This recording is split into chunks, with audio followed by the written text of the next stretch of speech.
Kokrichalo Women Empowerment Bill Noti Tripura Pradesh Congress Bhobono Klaisaka Kaisha Kokthum Panda Mansaka Pradesh Congress also Francis Kumar Shahano Khobo Ite Kumanatongro Ashlo Koksanani Tangi Pradesh Congress also Francis Kumar Shahashaka Ideology Rogo Buri Rogni Musha Introduction Kari Hini Debutal Vital Kokshaka আইডিওলজিতে নারীদের কোনো ভূমিকা নেই, নারীদের প্রতি সম্মান নেই। যে RSS দল যারা বিজেপির অভিভাবক, যার সংস্কৃতিতে যারা বলেছে যে মহিলারা হলো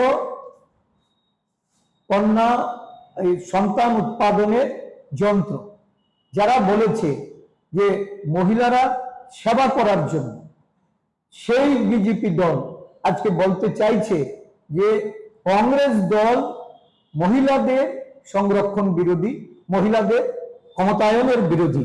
আমি কতগুলি বিষয় আপনাদের সামনে ধরলে এটা পরিষ্কার বোঝা যাবে যে দেশের প্রধানমন্ত্রী একটা সাংবিধানিক পোস্টে থেকে উনি গত 29শে এপ্রিল যে বক্তব্য দেশবাসীর উদ্দেশ্যে রেখেছেন, এটা কোন সভ্য সমাজে সাংবিধানিক পদে অধিকারী একজন প্রধানমন্ত্রী রূপে উনি এই ধরনের বক্তব্য উনি রাখতে পারেন কিনা।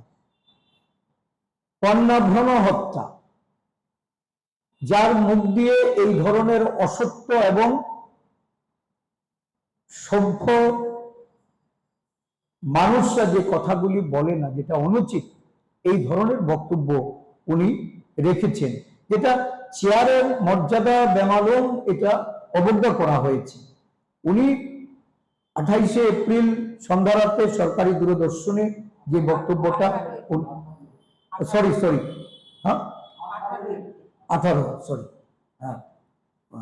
আমি এটা কারেক্ট করে নিচ্ছি, 18ই এপ্রিল সন্ধ্যারাতে যেটা বলেছেন, যেটা যাদের উদ্দেশ্যে উনি বলেছেন যে 29 মিনিট ব্যাপী যে ভাষণ উনি রেখেছেন, এটাতে উনি পরিষ্কার বলেছেন যে এই সংসদ ও বিধানসভায় 33% সংরক্ষণ চালুর লক্ষ্যে তাদের প্রচেষ্টা নাকি জাতীয় কংগ্রেস দল ভেস্তে দিয়েছে। এই বিষয়ে উনি বলেছেন যে কন্যাভ্রণ হত্যা এবং পাপ করার অভিযোগও উনি এনেছেন। দেশবাসীর অভিজ্ঞতা হলো যে এটা সকলেরই জানে, যাদের মূল্যায়ন হলো স্ত্রীরা, তাদের কর্তব্য হলো সংসার ও ঘরের কাজ সামলানো এবং স্বামীর কর্তব্য স্ত্রীকে রক্ষা করা, এই হলো তাদের মূল্যায়ন। তো স্বাভাবিকভাবেই আমরা মনে করি যে এটা শুধুমাত্র আমাদের এই দেশের জন্য, আমাদের মহিলাদের জন্য, যারা বারংবার এই বিলের সপক্ষে, যাদের আমরা সংসদের ভেতরে আমরা সমর্থন পাইনি এবং যারা এই বিল কার্যকর করতে বাধা দান করেছে, তারাই আজকে মহিলাদের জন্য তাদের মায়া কান্না তারা শুরু করেছে, তাদের বিরুদ্ধাচরণ করে নানা অপপ্রচার সারা দেশ জুড়ে তারা শুরু করেছে। এই অপপ্রচারের জবাব দেওয়ার জন্য আমরা রাজ্যের জনগণের কাছে যাচ্ছি। অদ্ভুত এইখানে যেখানে এই বিল ওইখানে প্রত্যাখ্যাত হয়েছে, আমাদের রাজ্য বিধানসভায় আমি জানতাম যে একজন বিধানসভার সদস্য রূপে যদি ওইটা ওইখানে গৃহীত হতো তাহলে বিধানসভা এটা রেটিফিকেশনের জন্য আসতো, বিধানসভার 33% রিজার্ভেশনের জন্য এটা বিধানসভায় প্রস্তাব আনা হতো।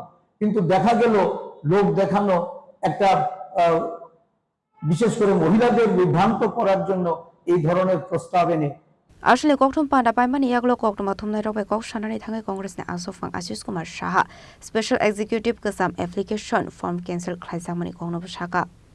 দেখুন, একদম গোড়া থেকে আমরা বলছি যে বর্তমান বিজেপি সরকার এরা বেকার বিরোধী, রাজ্যের যারা শিক্ষিত বেকার তাদেরকে নিয়ে চিড়িমিনি খেলা হচ্ছে। ইন্টারভিউ নাটক এই রাজ্যে বারংবার সংগঠিত হচ্ছে। এর আগেও আমরা দেখেছি বিভিন্ন দপ্তরে বিভিন্ন পদে তারা আবেদন জমা দেওয়ার জন্য ঘোষণা দিয়েছেন, ঘোষণা মোতাবেক আবেদন জমা পড়েছে। একটা দীর্ঘ সময় প্রলম্বিত করার পর দেখা যাচ্ছে সেগুলি বাতিল হচ্ছে। কখনো ইন্টারভিউ গ্রহণ করে সেগুলিকে বাতিল করা হচ্ছে, কখনো ইন্টারভিউ দিয়ে যখন তাদের নিয়োগের প্রশ্নটা যখন আসছে তখন দেখা যাচ্ছে যে দীর্ঘসূত্রিতার ফলে সেগুলি পড়েছিল এবং তা বাতিল করে দেওয়া হয়েছে। এই স্পেশাল এক্সিকিউটিভ নিয়েও একই ধরনের নাটক মঞ্চস্থ হচ্ছে। আমরা জানতে চাই যে আগে যে আবেদনগুলি জমা পড়েছে এই আবেদনগুলি কেন তারা এটাকে বাস্তবায়ন করেনি, কেন এই আবেদনের ভিত্তিতে নিয়োগ করা হয়নি। এখন নতুনভাবে আবার নিয়োগের উদ্দেশ্যে যে তারা যে আবেদনের জন্য যে নির্দেশ দিয়েছে, আমি বলবো যে এইগুলি সম্পূর্ণভাবে বেকার যুবকদের সামনে লালিপপ ধরে রেখে একটার পর একটা নির্বাচনী বৈতরণী পার হওয়া।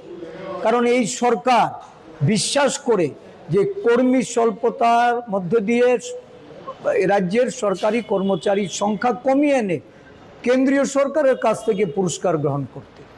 কেন্দ্রীয় সরকারের যে এই যে কর্মচারী সংখ্যার সংকুচনের নীতি, এই নীতিতেই তো রাজ্য সরকার চলছে। 2017 সালে যেখানে কর্মচারীর সংখ্যা 151, কেন বর্তমানে 1 লাখেরও নিচে এই কর্মচারীর সংখ্যাকে কমিয়ে নিয়ে আসা হয়েছে, যার জন্য তাদেরকে পুরস্কৃত করা হচ্ছে কেন্দ্রীয় সরকারের তরফ থেকে।